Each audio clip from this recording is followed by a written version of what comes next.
नई गाड़ी में सोना अच्छी बात नहीं है।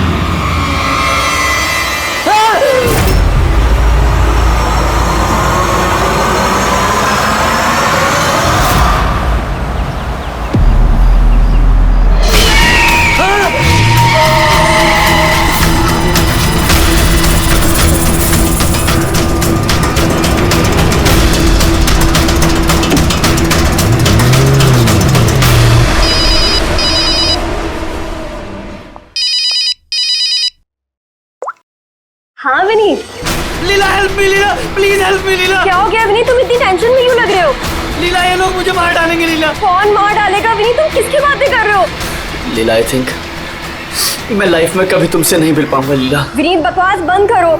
कहाँ पे हो तुम, मुझे अपनी एग्जैक्ट लोकेशन बताओ। मैं सेबेस्टियन रोड पे हूँ, पुराने पोस्ट ऑफिस के पास। विनीत एक काम करो, तुम वहीं पे रुको, मैं टैक्सी लेके अभी वहीं पे तुम्हें लेने आती हूँ। हेलो लीला।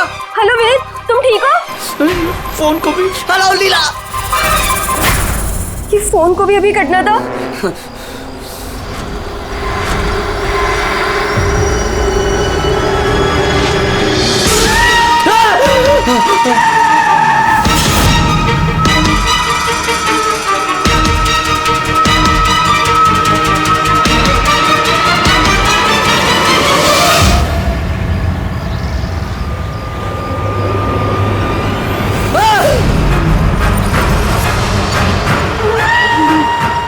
भगवान प्लीज हेल्प मी, मुझे मेरे घर तक पहुंचा दो please.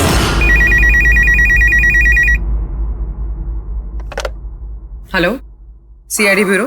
Hello ma'am, ma'am please मेरी मदद कीजिए। मैम मेरे पति इस वक्त बहुत बड़ी मुसीबत में है।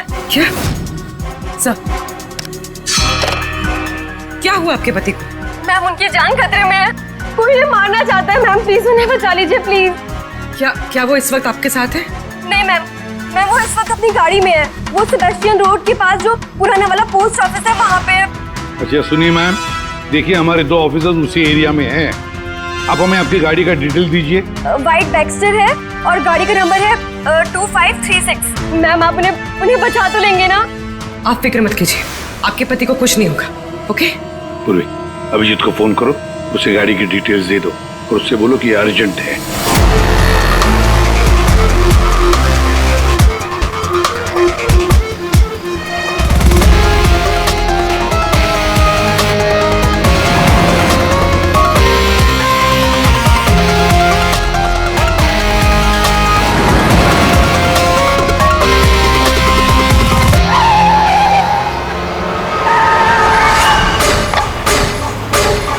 या यही नंबर है। ये गाड़ी ऐसे क्यों चला रहा है? ये तो एक्सीडेंट कर देगा।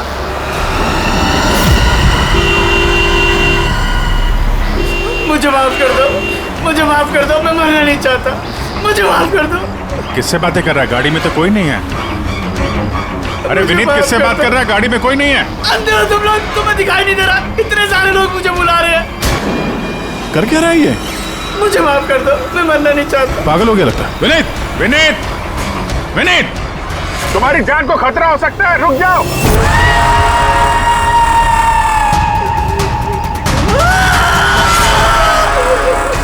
अंकल मेरे साथ खेलो ना, बहुत मजा आएगा।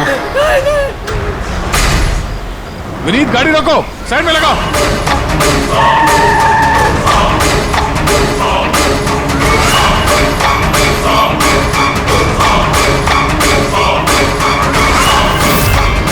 रुक जाओ विनीत विनीत।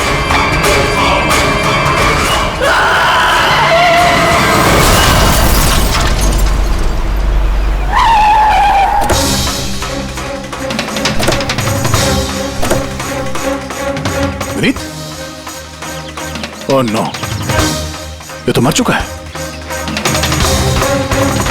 स्मेल है।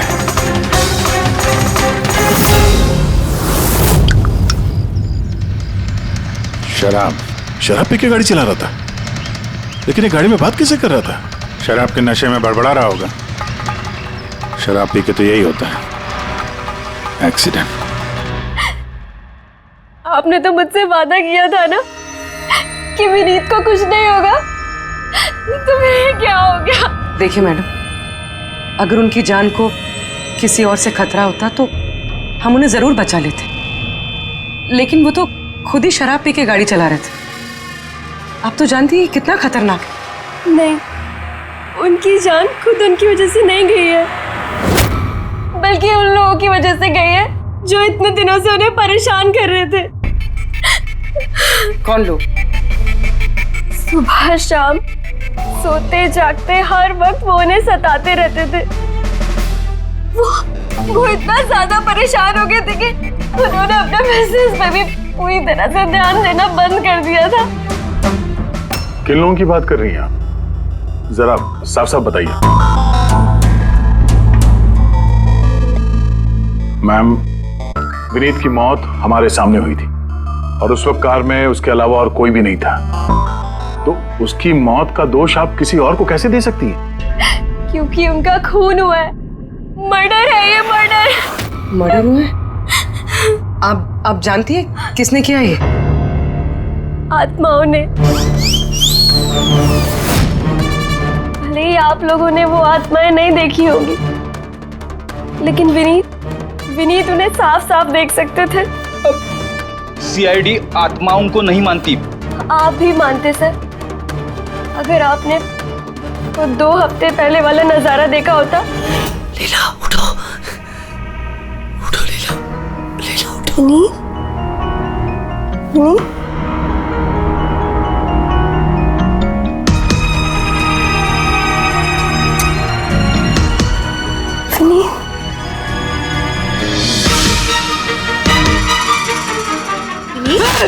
लीला, क्या हुआ विनीत? वहाँ देखो, कबर्ड के ऊपर। क्या है वहाँ विनीत? लीला, कबर्ड के ऊपर मुझे घूर रहा है। लीला, मुझे सोने नहीं दे रहा। विनीत, वहाँ पे कुछ नहीं है, कुछ नहीं है वहाँ पे। तुमने ना जरूर कोई बुरा सपना देखा है। चलो आगे सो जाओ। मैंने कोई सपना नहीं देखा और वो देखो अभी भी घूर रहा है और तुमको दिख क्यों नहीं रहा यार? विनीत, वहाँ पे कुछ नहीं है। तबीयत ठीक नहीं है विनीत, तुम आगे सो जाओ। चलो, कुछ नहीं है विनीत, मैंने ना बुरा सपना देखा है, इसलिए ये सब हो रहा है। सॉरी सॉरी, मुझे माफ कर दो प्लीज। 1 मिनट, ये विनीत किस चीज के लिए माफी मांग रहा था? ये तो मुझे भी नहीं पता सर। विनीत काम क्या करता था? सर, उनकी कंपनी हॉस्पिटल्स में मेडिकल इक्विपमेंट सप्लाई करती थी। आप श्योर है कि वो विनीत का खून आत्मा नहीं किया? सर, मुझे पहले तो नहीं लगता था, क्योंकि ना तो मैंने कभी कोई आत्मा देखी थी और नहीं कभी मैंने उनकी आवाज सुनी थी। लेकिन बाद में मुझे विनीत की बातों पे यकीन होने लगा कि वो सच कहता था।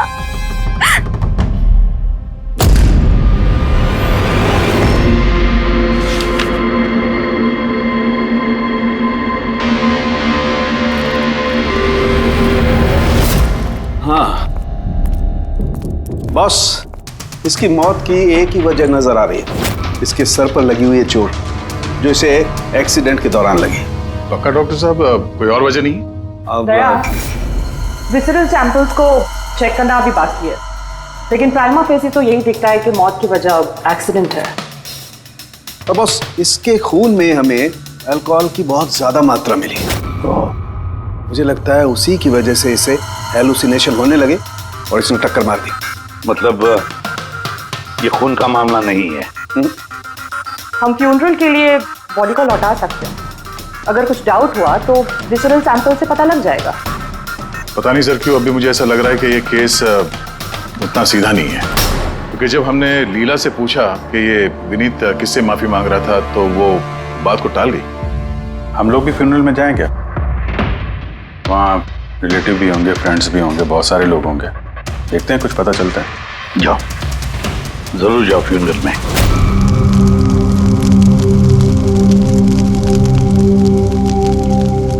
अच्छा हुआ मर गया, ऐसे गलत लोगों के साथ ऐसा ही होना चाहिए। तुमने बिल्कुल ठीक कहा, इसकी मौत इससे बदतर होनी चाहिए थी। बस अब उस दिन का इंतजार है जब उन दोनों की भी चिता जलते हुए देखूंगा। उस दिन तुम सबको बहुत बड़ी पार्टी दूंगा मैं। क्या प्रॉब्लम क्या तुम्हारी? हाँ? यहाँ पर एक आदमी की चिता जल रही है, शौक मनाने के बजाय जश्न मनाने की बात करे तुम लोग। क्यों ना मनाऊं जश्न? अरे असली जश्न तो उस दिन मनेगा जिस दिन ये दोनों भी अग्नि की भेंट चढ़ेंगे। वो दोनों अग्नि की भेंट चढ़े या ना चढ़े, तुम सीआईडी के हत्थे जरूर चढ़ोगे। सर अगर आप लोग सीआईडी से हैं तो आपको मुजरिमों का साथ देने के बजाय हम लोगों को इंसाफ दिलाना चाहिए सर। एक मिनट, कहना क्या चाहते हो, पूरी बात बताओ। सर मेरा नाम रोहित है और मेरे पिताजी पर्पल हॉस्पिटल में एडमिट थे। डॉक्टर सर वो वेंटिलेटर पे। डॉक्टर नर्स डॉक्टर का रिलैक्स। मेरे पिताजी मर रहे हैं वहाँ पे, प्लीज डॉक्टर को बुलाइए प्लीज। क्या हुआ? क्यों शोर मचा रहे हो? शोर न मचाऊं तो क्या करूं? मेरे पिताजी मर रहे हैं वहाँ पर और आपके साथ यहाँ बैठकर बखिया मार रहे हैं। आप शांत हो जाइए प्लीज, आप जाइए पेशेंट के पास, हम आते हैं। मैम प्लीज जल्दी कीजिए प्लीज। हाँ गजब हो गया, सारे के सारे वेंटिलेटर्स एक एक करके बंद हो रहे हैं। यस मैम, हमारे 2 इंटर्न्स मैनुअली ऑक्सीजन दे रहे हैं कुछ पेशेंट्स को। मैम हर पेशेंट के साथ ऐसा नहीं हो सकता, अगर वेंटिलेटर्स ठीक नहीं हुए तो पेशेंट मर जाएंगे। धीरे बोलो। अरे ये हॉस्पिटल के रेपुटेशन का सवाल है, अगर मरीजों के घर वालों को पता चल गया है ना फिर बवाल हो जाएगा। डॉक्टर आप प्लीज 2 मिनट का वक्त दीजिए, हम सोल्यूशन। मैम एक एक करके सारे वेंटिलेटर्स बंद हो रहे हैं। बाकी के वार्ड्स में चेक करो। Okay ma'am. अरे वो सप्लाई विनीत को फोन करो ना, वो ही अभी कुछ कर सकता है। बस टेंशन लेने की जरूरत। डॉक्टर महक हुआ क्या है सर? वेंटिलेटर बंद हो रहे हैं सारे। आप प्लीज शांत रहिए, मैं बात करती हूँ ना। सर एक एक करके सारे वेंटिलेटर्स बंद हो गए। क्या ऐसे कैसे हो सकता है? तो किसी हॉस्पिटल में फोन करो ना, वहां से मंगवाओ। अरे राजा फोन लगाओ और मैं एक काम करूँ, टेक्नीशियन जो यहाँ पर है उसको बुलाओ। राजा क्या हो गया तुम्हें सुनाई नहीं देता? सर क्या आप कह रहे हैं? आप लोग क्या डिस्कशन में टाइम वेस्ट कर रहे हैं? मेरे पिताजी मर जाएंगे वहाँ पर। प्लीज जल्दी आइए प्लीज। बस आते ही हैं please. Ma'am very bad news, 2 patients की जान चली गई है, 5 पेशेंट्स बहुत क्रिटिकल कंडीशन में हैं। सर अगर आज हम लोगों का परिवार हमारे साथ नहीं है तो उसके जिम्मेदार सिर्फ और सिर्फ ये 3 लोग हैं, विनीत, महक और राजा। ये विनीत तो इक्विपमेंट सप्लाई करता था ना?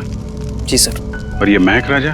सर जिस दिन ये हादसा हुआ उस दिन महक डॉक्टर इंचार्ज थी और राजा हॉस्पिटल का एडमिन संभालता था। ये सिर्फ राजा और महक आए हॉस्पिटल से या और लोग भी आए वहाँ के? आए ना सर, वो हेड नर्स परिणीता, वो शेखर जो कि मेंटेनेंस में है, और वो डॉक्टर केदार इस हॉस्पिटल के मालिक। ठीक है, अभी शांत हो जाओ। हम इस मामले के तह तक जाएंगे। अगर तुम्हारे पिताजी के साथ नाइंसाफी हुई है तो उन्हें इंसाफ जरूर मिलेगा।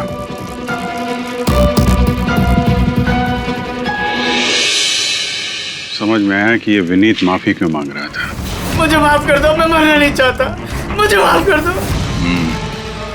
और ये भी समझ में आ रहा है कि विनीत की मौत से इतने लोग खुश क्यों हैं। यानी विनीत की मौत का जिम्मेदार कोई भी हो सकता है। अब विनीत के बाद खूनी का अगला निशाना ये महक और राजा हो सकते हैं।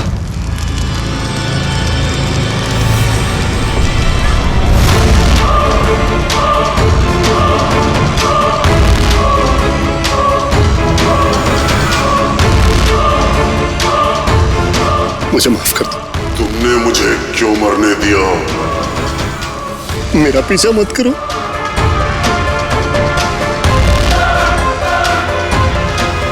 ये बात किससे कर रहा है? मेरा पीछा मत करो। उन्हीं काल्पनिक लोगों से जिससे विनीत बात कर रहा था। शायद ही तू मुझे बचा सकती थी। क्यों मरने दिया मुझे? तुम भी मरने के लिए तैयार हो जाओ। और ये महक भी सहमी से लग रही है। छोड़ो, छोड़ो मुझे, छोड़ो मुझे, आग में मत खींचो। मेरी कोई गलती नहीं है। छोड़ो, छोड़ो, छोड़ो, छोड़ो मुझे, छोड़ो, छोड़ो, मत खींचो मुझे आग में। छोड़ो। क्या कर रहे हो? इधर आओ। क्या कर रहे हो यार? हैं? मैं बस परेशान हूँ, इसमें आप लोग क्या कर सकते हैं? मुझे खुद ही निपटना होगा अपनी परेशानी से। आप इधर आओ, थोड़ा दूर हट जाओ इधर से। तो बहुत सारे लोग हैं, जो विनीत की मौत की खबर सुनकर खुश हो गए हैं? हाँ सर। और अब वो महक और राजा की मौत की खबर सुनना चाहते हैं। राजा और महक, इनका बर्ताव भी कुछ नॉर्मल नहीं लग रहा था सर। काफी डरे डरे से लग रहे थे, विनीत की तरह। सर, विसरल सैंपल्स की रिपोर्ट आ गई है। ग्रेट। कोई गड़बड़ है? हाँ। एक आम इंसान का खून जितना लाल होता है, विनीत का खून उससे बहुत ज्यादा लाल था। अब समझ में आया कि विनीत को आत्माएं क्यों नजर आ रही थी। क्यों सर? पूर्वी, जब इंसान का खून जरूरत से ज्यादा लाल हो तो इसका मतलब ये होता है कि वो इंसान बहुत ज्यादा लंबे समय तक कार्बन कंपाउंड के संपर्क में रहा, और इस कार्बन कंपाउंड की वजह से ही उसे हेलुसिनेशन आते हैं, जबरदस्त किस्म के। तो मतलब किसी ने जानबूझकर विनीत को इस कार्बन कंपाउंड के संपर्क में लाया हो, जिसकी वजह से विनीत की दिमागी हालत खराब हो गई, जो उसकी मौत का कारण भी बन गई। सर, खूनी को ये कार्बन कंपाउंड मिला कहां से होगा? हमारे आसपास हर जगह कार्बन कंपाउंड फैला हुआ है। मॉडर्न जिंदगी में हम जितनी भी मशीनों का इस्तेमाल करते हैं, वो सब की सब, लगभग सब की सब कार्बन कंपाउंड निकालती हैं। हाँ, कोई भी मशीनों के साथ छेड़खानी करके ऐसी साजिश कर सकता है। तो कार में बैठने के ठीक पहले विनीत ऐसे किसी केमिकल के संपर्क में आया होगा, इसकी वजह से उसे ये हेलुसिनेशन वगैरह हो रहे थे। बिल्कुल बॉस, गाड़ी के एग्जॉस्ट सिस्टम को चेक करना चाहिए। गड़बड़ वहीं हुई है।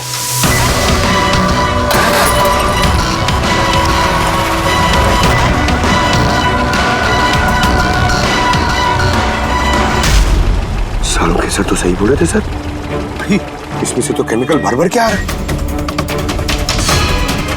एक बात तो पक्की है पंकज, आत्मा कोई नहीं थी। हाँ सर, इसका मतलब अब खूनी के निशाने पे दो लोग हैं, राजा और महक।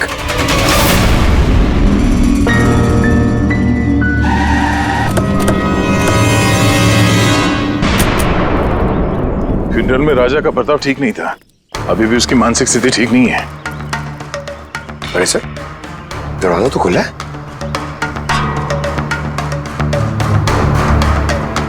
ये खूनी राजा तक पहुंच तो नहीं गया? ये क्या माहौल है? कैंडल्स,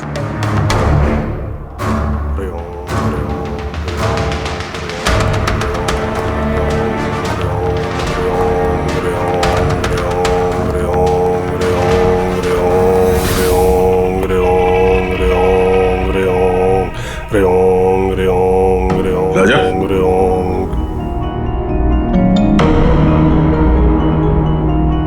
आप ठीक हो? कौन है आप लोग? सीआईडी। विनीत के अंतिम संस्कार में मिले थे हम लोग। तुम आग में कूदने वाले थे, हमने तुम्हें रोका था, भूल गए?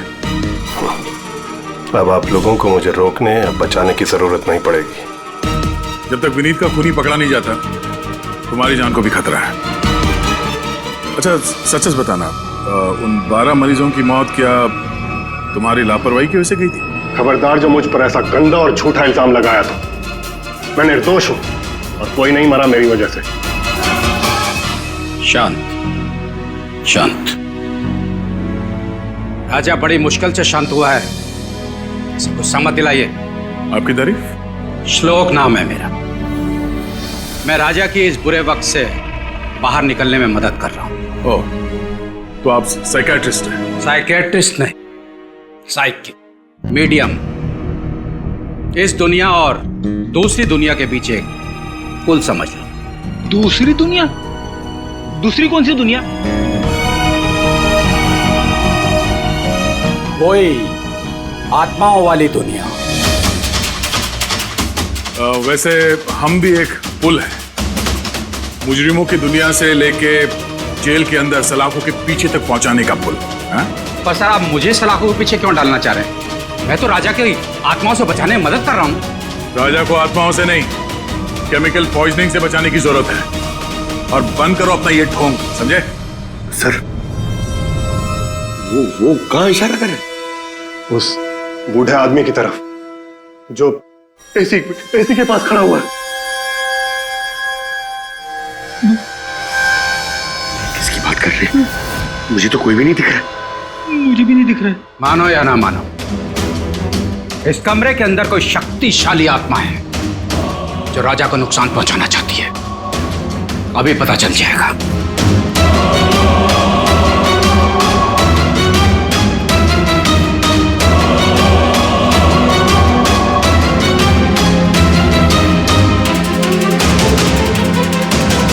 मीटर से आत्मा देखेंगे?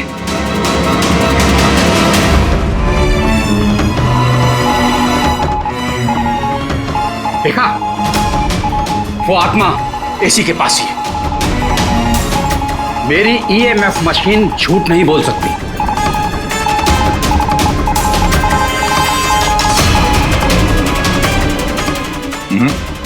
पर हमारा भी ये मीटर गलत नहीं हो सकता, समझे?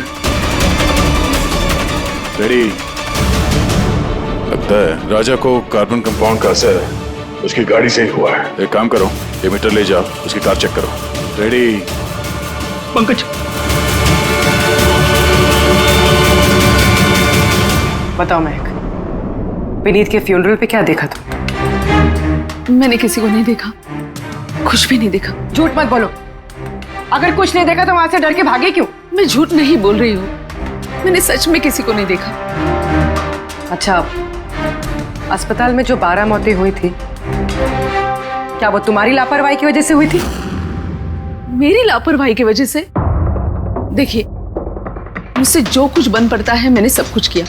मैंने डॉक्टर केदार से भी बात की, लेकिन उन्होंने कुछ एक्शन लिया ही नहीं, तो मैं और क्या करती। अच्छा, तो फिर इसमें डॉक्टर केदार की गलती है? उनसे भी ज्यादा गलती है उस राजा की। उसे चेक कर लेना चाहिए था कि वेंटिलेटर्स ठीक से काम कर रहे हैं या नहीं, उनके वक्त रहते सर्विसिंग हो रही है या नहीं। तो फिर राजा दोषी है? राजा और विनीत दोनों। विनीत को भी हमें वेंटिलेटर सप्लाई करने से पहले देख लेना चाहिए था कि वो कहीं खराब तो नहीं है। आखिर कितनी जानें टिकी थी उस वेंटिलेटर्स पे। लगता है राजा और विनीत के लिए तुम्हारे अंदर काफी कड़वाहट है। विनीत की मौत से तो बहुत खुश होगी तुम। ये कैसी बातें कर रही है आप? बिल्कुल भी नहीं। मैं एक डॉक्टर हूँ और मेरा काम पेशेंट्स की जान बचाना है। किसी की मौत से मैं कैसे खुश हो सकती हूँ?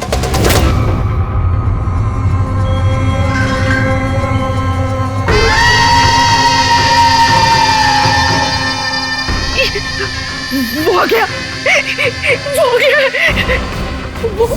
वो देखिए। लेकिन यहाँ तो कोई नहीं। पीछे है। मैं यहाँ पर कोई नहीं है। देखो, तुम घबराओ मत। जब तक मैं हूं तुम्हें कुछ नहीं होगा। हाँ?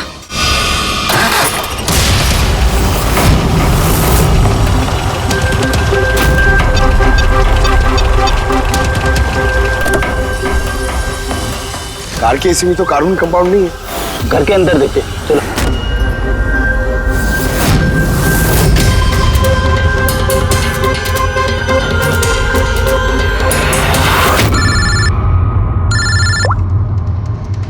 हाँ पूर्वी, महक के घर पे कोई केमिकल नहीं मिला? ठीक है, जब तक वो खूनी पकड़ा नहीं जाता तुम उसके साथ ही रहो, ठीक है? सर, हाँ, कार्बन कंपाउंड यहाँ पे भी नहीं है। कहीं कोई केमिकल नहीं मिलेगा। विज्ञान की दुनिया और केमिकल की दुनिया के अलावा भी कोई दूसरी दुनिया है, मानो या ना मानो। चुप, वो बंद। और जब तक बोलने को नहीं कहा जाए मुंह खोलना नहीं।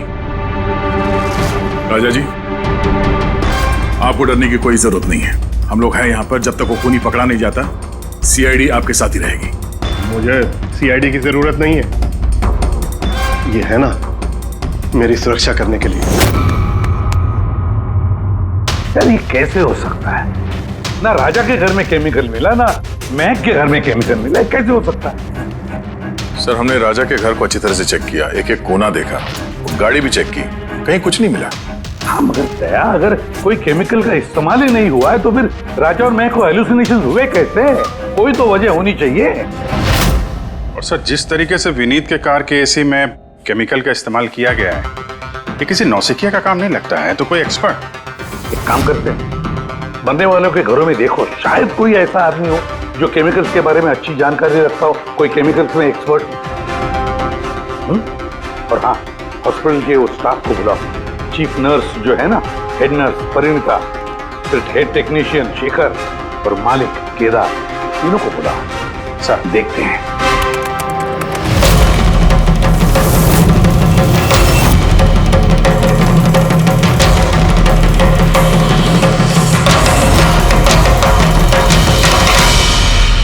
तुम्हारा नाम शेखर है?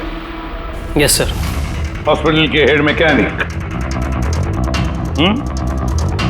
मेन टेक्नीशियन, मतलब हॉस्पिटल में जब भी किसी मशीनरी में प्रॉब्लम्स आ जाते तो पहले तुम्हें पता चलता है। जी हाँ सर।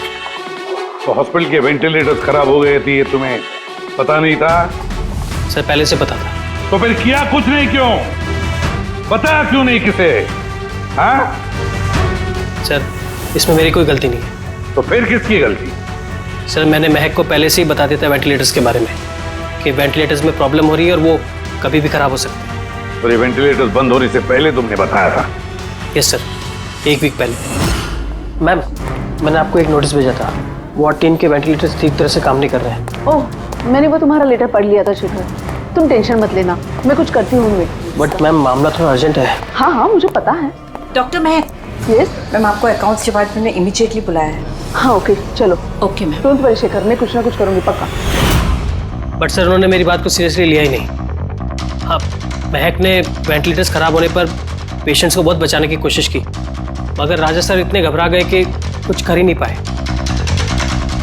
शेखर जी, तुम कितना सच बोल रहे हो, कितना झूठ, ये तो हम पता लगा ही लेंगे।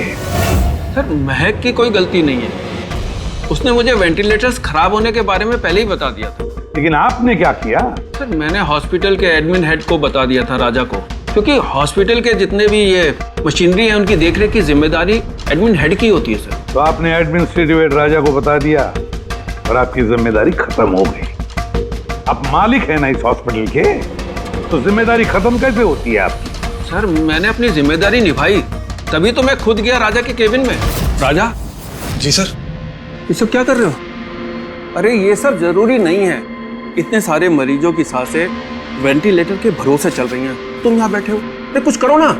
जी सर, मैं अभी सप्लायर से बात करके वेंटिलेटर बदलवा देता हूँ। प्लीज प्लीज जल्दी करो। जी सर मुझे समझ में नहीं आ रहा कि उन्होंने वेंटिलेटर्स बदलवाए क्यों नहीं। मैं हैरान हूँ सर, कोई भी केदार जी पे उंगली उठा नहीं रहा है। हर कोई राजा, विनीत और महक के पीछे पड़ा हुआ है। वही तो, हॉस्पिटल के मालिक है ना केदार जी, तो पूरी की पूरी जिम्मेदारी भी केदार जी तुम्हारी है। लेकिन सर अब मैं खुद जाके तो रिपेयर नहीं कर सकता ना वेंटिलेटर्स। सर मेरा काम है कि कंसर्न डिपार्टमेंट को इन्फॉर्म करना, और सर वो मैंने कर दिया। बल्कि मैंने विनीत से खुद बात करी, मैंने उससे कहा कि अगर ये रिपेयर हो सकते हैं तो रिपेयर करे, वरना इनको चेंज कर दे, और उसने कोई एक्शन ही नहीं लिया। उसने कोई एक्शन नहीं लिया, उसने कोई एक्शन नहीं लिया। आपने क्या एक्शन लिया? और नाम भी ले रहे हो तो विनीत का जो मर चुका है, या राजा का जो जवाब देने की हालत में नहीं है। सर जो सच था वो मैंने आपको बता दिया, अब वो मानना ना मानना सर आपके हाथ में है। परिणीता। जी सर। हॉस्पिटल की हेड नर्स, तो तुम हॉस्पिटल के बारे में सब कुछ जानती होंगी? जी सर। तो फिर अब सच सच बताओ, ये जो कुछ भी हुआ है किसकी लापरवाही से हुआ है? बताओ जल्दी। हाँ सर, बताती हूँ। मेरे साथ धोखाधड़ी करने की कोशिश मत करना राजा। और हाँ, अगर मशीनों में कोई फिजिकल डैमेज है वो वारंटी में नहीं आता। अगर तुमको नए वेंटिलेटर चाहिए तो पूरी कॉस्ट पे करनी होगी, समझा? मैंने तुमसे घटिया इंसान आज तक अपनी जिंदगी में नहीं देखा। अब ना तो हमारा हॉस्पिटल तुमसे कोई सामान लेगा और ना ही शहर का कोई दूसरा हॉस्पिटल। सुनो, ये धमकी किसी और को देना, जानता नहीं तुझे मैं कौन हूँ, जो करना है कर ले।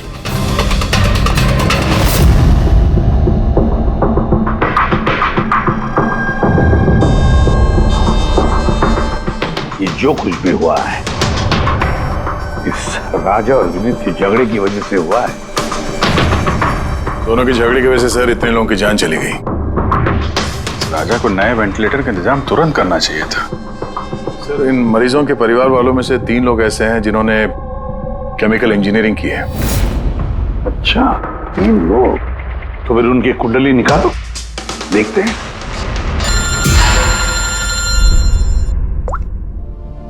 Hello ACP Pradyuman. What? ठीक है, हम अभी पहुंचते हैं। क्या हुआ सर? राजा की मौत हो गई।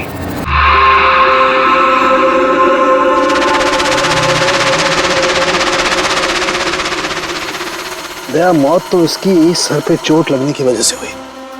लगता है छत से कूद गया ये। जरूर हेलुसिनेशंस इतने भारी पड़ गए होंगे कि दिल मिलाकर राजा ने ऊपर से छलांग लगा दी। और तुम ख्याल रखने वाले थे ना इसका?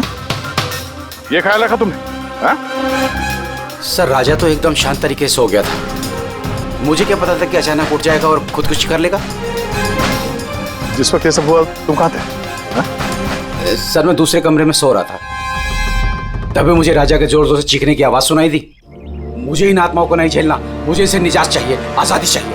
और जब तक मैं इसके पास पहुंचता, ये छत से कूद गया साहब। वाह क्या बात है, राजा को अकेले छोड़कर तुम घोड़े बेच के सो रहे थे? हाँ? मैंने तो कमर कस ली थी कि नहीं सोऊंगा, पर न जाने कैसे नींद आ गई। जरूर मुझे उन आत्माओं ने सुला दिया होगा। आप ये देखिए सर, मीटर की रीडिंग भी कितनी बढ़ गई है। मुझे मेरी तबीयत भी कुछ कमजोर लग रही है सर। अगर दोबारा ये मीटर दिखा दिया ना मुझे तो याद रख। एक मिनट दया, एक मिनट भाई, जरा ये मीटर देना मुझे। ये लीजिए। ये मीटर मैं रख लेता हूँ। हाँ, तुम्हें लौटा दूंगा बाद में। जी सर, पर दे दीजिएगा। हाँ जरूर दे दूंगा। अभी एक काम करो, अभी तुम घर जाके थोड़ा आराम करो, थक गए हो ना, बहुत कमजोरी होगी तुम्हें। हाँ जी साहब। बराबर सोए नहीं, जाओ आराम करो। ये क्या डॉक्टर साहब, उसे जाने दिया और ये मीटर रख लिया? दया, ये मीटर जो है ना, ये बड़े काम की चीज है।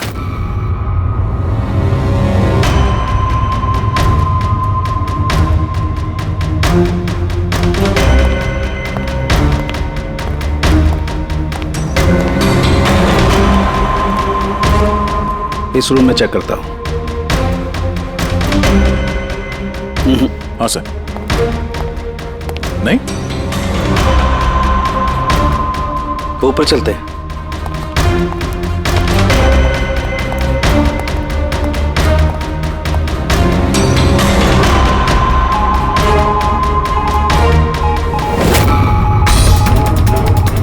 सालू के सर आराम से, ये नीडल तो जंगली घोड़े की तरह भाग रहा है। माय गॉड, हम यहाँ पर ऐसे नहीं खड़े रह सकते दया, हमें प्रोटेक्टिव गियर्स पहनने पड़ेंगे। Protective gears? वो किस लिए सर? अरे अपनी सुरक्षा के लिए।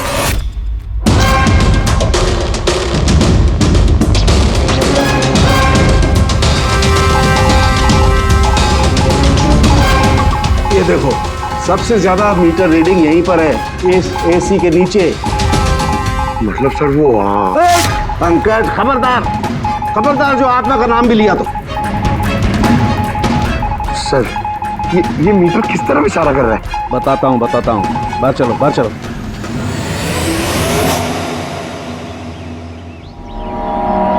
देखा दया, ये है EMF, इलेक्ट्रोमैग्नेटिक फील्ड डिटेक्ट करता है ये। इलेक्ट्रोमैग्नेटिक फील्ड्स, ये तो आजकल सभी इलेक्ट्रॉनिक अप्लायंसेस में होता है सर, टीवी, फ्रिज, एसी में। बिल्कुल दया, लेकिन उन अप्लायंसेस का EMF हिडन होता है, छिपा हुआ होता है, ताकि लोगों पर बुरा असर ना हो। कैसा बुरा असर? इसकी वजह से लोगों को नौशिया हो सकता है, जी घबरा सकता है, बेचैनी हो सकती है, और अगर ज्यादा देर तक संपर्क में रहे तो हेलुसिनेशन होना भी कोई बड़ी बात नहीं है। ओह, मतलब राजा को ये हेलुसिनेशन किसी केमिकल की वजह से नहीं हुआ है, अपने घर के इलेक्ट्रॉनिक अप्लायंसेस की वजह से हुआ है, क्योंकि उसका वो EMF ढका हुआ नहीं था। बिल्कुल। इसका मतलब है सर किसी ने ये जानबूझ के छेड़छाड़ की है इसमें? हो सकता है दया, वैसे ही राजा को अंदर से पछतावा महसूस हो रहा था, दुखी था बेचारा कि वो मरीजों को बचा नहीं पाया, इसीलिए हेलुसिनेशन उसे पछतावे के रूप में दिखाई देने लगे। शायद इसी पछतावे की वजह से इस विनीत की भी मौत हो गई। बिल्कुल, और वो अशोक, उससे भी कमजोरी इसीलिए महसूस हो रही थी क्योंकि वो भी काफी देर तक इस EMF के संपर्क में था। यहाँ पे वो कार्बन कंपाउंड नहीं मिला घर में। मिलेंगे कैसे दे, क्योंकि यहाँ तो EMF का इस्तेमाल हो रहा था, और सबसे ज्यादा रीडिंग मुझे बेडरूम के AC में मिली। इसका मतलब बेडरूम के AC में छेड़छाड़ हुई। फिर तो उस महक के घर में भी EMF। ओह नो, हमें तुरंत पुरी को इन्फॉर्म करना होगा।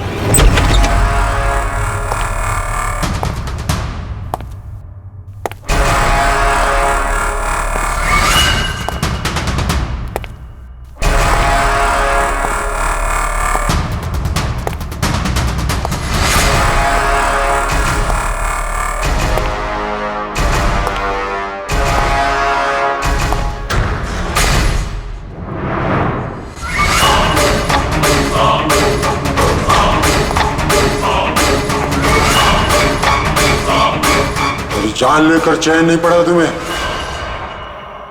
जो फिर से मुझे मारने आई हो।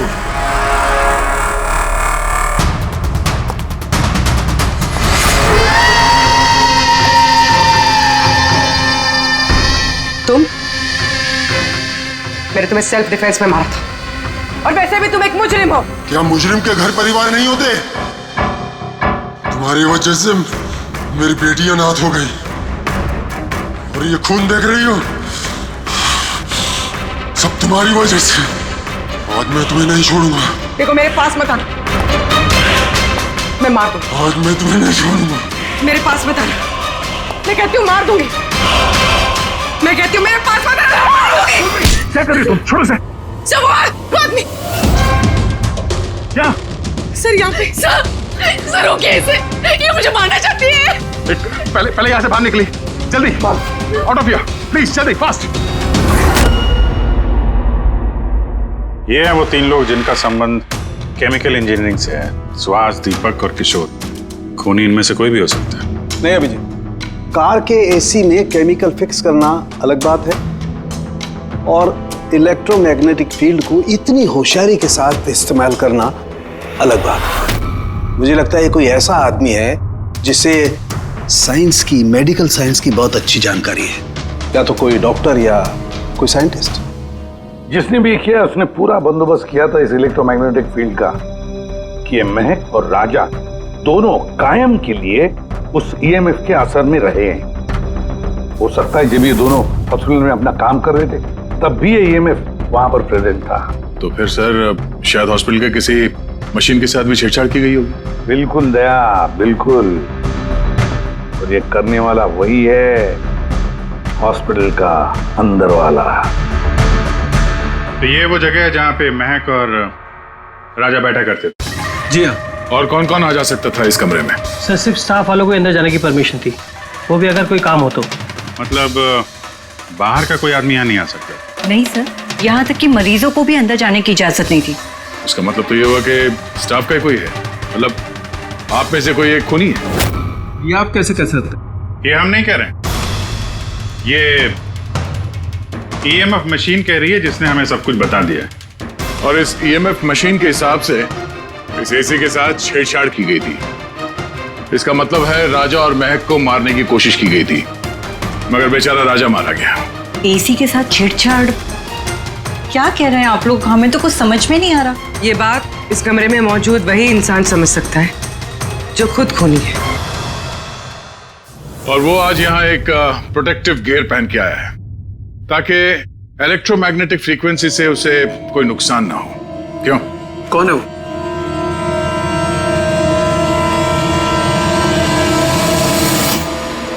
क्यों?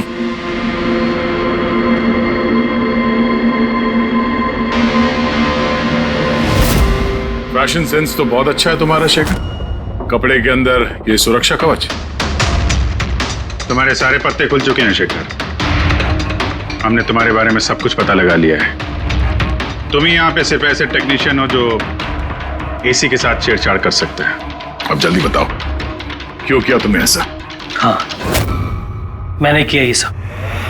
और क्या गलत किया अगर मैंने महक, विनीत और राजा पे इल्जाम लगाया तो? इन लोगों की वजह से 12 मरीजों की मौत हुई जो मुझसे देखा नहीं गया। और मैंने सोचा कि इन लोगों को भी वैसी ही मौत मिलनी चाहिए जैसे उन 12 मरीजों को मिली। इसलिए मैंने ईएमएफ और कार्बन कंपाउंड के जहर का इस्तेमाल किया ताकि इन लोगों को ऐसी मौत दे सकूं। मौत नहीं, एक भयानक मौत। और ये मेरा इंसाफ था। इंसाफ करने का हक सिर्फ कानून को है, किसी और को नहीं, समझे? तुम जानते थे उस केमिकल के इस्तेमाल से उन लोगों को हैलुसिनेशन होगा। वो मरे हुए मरीज उन्हें सामने दिखाई देंगे जिसकी वजह से वो पागल हो जाएंगे। क्यों? और मैं अपने मकसद में कामयाब भी हुआ। जैसी मैं मौत चाहता था वैसी ही मौत मिली तो राजा को मिली, मगर अफसोस महक को आपने एंड मोमेंट पे बचा। कामयाब तो तुम तब होते जब बिना कोई जुर्म किए उन्हें उनके अंजाम तक पहुंचाते हैं। क्या फर्क रह गया तुम में और उन दोनों में? अब तुम भी एक हत्यारे हो। तुम्हें क्या सजा मिलेगी इसका फैसला तो अब अदालत ही करेगी।